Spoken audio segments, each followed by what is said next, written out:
बिस्मिल्लाहिर्रहमानिर्रहीम। अस्सलाम वालेकुम। कैसे हैं आप सब लोग? दुआ गो हूँ कि आप सब लोग बिल्कुल ठीक ठाक होंगे। अंडा शामी बर्गर किसको नहीं पसंद? 90s के किड्स का तो ये फेवरेट लंच हुआ करता था। तो आज मैंने सोचा कि आज अंडा शामी बर्गर मैं घर में बना रही हूँ, तो क्यों ना इसको रिकॉर्ड कर लिया जाए और आपके साथ इसकी रेसिपी को शेयर किया जाए। तो रेसिपी को देखने से पहले आपने जल्दी से मेरे चैनल को सब्सक्राइब करना है और बेल आइकन के बटन को ज़रूर प्रेस करना है ताकि आइंदा आने वाली रेसिपी आप तक पहुंच सके। लाइक करें मेरी रेसिपी को और अपने दोस्तों के साथ शेयर करें। यहाँ पे मैंने 3 से 4 बर्गर बन जो है वो बाज़ार से ख़रीदे थे और उनको दरमियान में से कट करवा लिया था और तवे पे उसको मैंने अच्छे से सेक लिया है। सेकने के बाद क्या करना है, आपने एक अंडा लेना है। अंडे में 1 चुटकी आप नमक शामिल करेंगे, 1 चुटकी आप उसमें काली मिर्च शामिल करेंगे और उसको अच्छे से फेंट कर आपने इसको फ्राई करना है। यहाँ पे याद रखें कि आपका खाना बिल्कुल वैसा ही होना चाहिए जैसा आपका टेस्ट आप पसंद करते हैं, आपके घर वाले पसंद करते हैं। रेसिपी मैं शेयर करती हूँ, आप उसमें अमेंडमेंट अपनी मर्ज़ी से कर सकते हैं। आप चाहें तो इसके अंदर जितनी मर्ज़ी वेरिएशंस लेके आ सकते हैं। जैसे जैसे मैं अंडा फ्राई कर रही थी, मेरा कैमरा जो है वो अपनी जगह से हिल रहा था, तो उसको भी साथ साथ सेट करना पड़ रहा था। तो अंडे को आपने अच्छे तरीके से लो मीडियम फ्लेम पर फ्राई कर लेना है। ठीक है, आपने इसको अच्छे तरीके से फ्राई कर लेना है। यहाँ पर मैं तकरीबन 3 से 4 बर्गर बना रही थी और उसके बर्गर बन को मैंने अच्छे तरीके से सेक के रख लिया था। अब अंडा फ्राई करने के बाद क्या करना है कि आप सबसे पहले बर्गर बन के ऊपर केचप अच्छे तरीके से स्प्रेड करेंगे। केचप आप जैसे अब अगर आप बाज़ार से लेने चाहें तो मोस्टली ये होता है कि केचप उन्होंने ख़ुद से बना के रखी हुई होती है। तो ये केचप जो है ये मैं बाज़ार वाली ही यूज़ कर रही हूँ, ये कोई घर पे नहीं बनी हुई। लेकिन अगर आप बनाना चाहें तो आप इसको घर पे बना के भी इस्तेमाल कर सकते हैं। सबसे पहले आपने केचप इसके ऊपर स्प्रेड करना है। स्प्रेड करने के बाद यहाँ पर मैंने हरी चटनी बना के रखी हुई थी, जिसमें मैंने धनिया, पुदीना, हरी मिर्च, नमक और थोड़ा सा लहसुन जो है वो उसको कूटा था और कूट के मैंने एक साइड पे रखा हुआ था। आप यहाँ पे आपको मैं थोड़ी सी वेरिएशन बता देती हूँ कि आप इस हरी चटनी में अगर दही ऐड करना चाहते हैं तो वो भी आप ऐड कर सकते हैं। शामी मैंने ऑलरेडी बना के रखे हुए थे। शामी को आपने अच्छे तरीके से इस तरह से प्रेस करना है और बर्गर के ऊपर अच्छे तरीके से स्प्रेड कर लेना है। एक चीज़ यहाँ पे और बताती जाऊँ, ये चॉइस आपकी अपनी है कि आपने इसके अंदर अगर प्याज शामिल करना है तो आप कटा हुआ प्याज भी शामिल कर सकते हैं।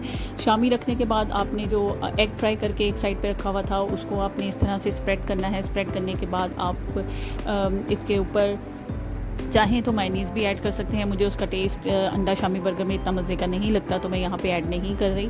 तो यहाँ पे सलाद का पत्ता मैंने लिया है, उसको अच्छे तरीके से इसके ऊपर स्प्रेड करेंगे। स्प्रेड करने के बाद आप इसके अंदर सलाद जो आपको पसंद है, आप चाहें तो टमाटर के स्लाइसेस कट करके वो इसमें ऐड कर सकते हैं, चाहें तो आप प्याज इसमें ऐड कर सकते हैं।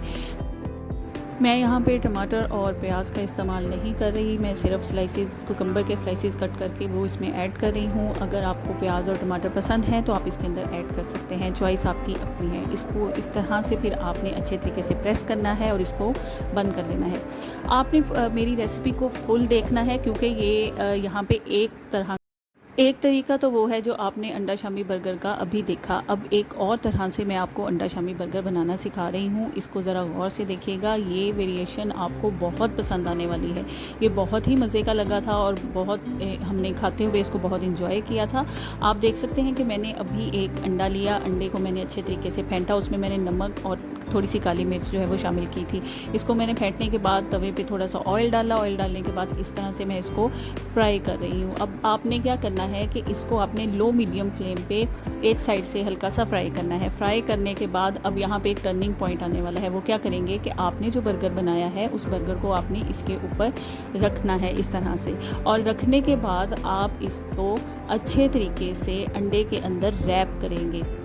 आप देख सकते हैं ये इस तरह से करके आपने अच्छे तरीके से अंडे के अंदर इसको रैप कर लेना है। अच्छा, यहाँ पे एक चीज़ है कि अगर आप चाहें तो इस बर्गर के अंदर अंडा शामिल कर सकते हैं, और अगर आप नहीं चाहते अंडा इसके अंदर शामिल करना तो बेशक आप उस में से अंडे को निकाल दें। आप ऊपर सिर्फ इसको रैप करें।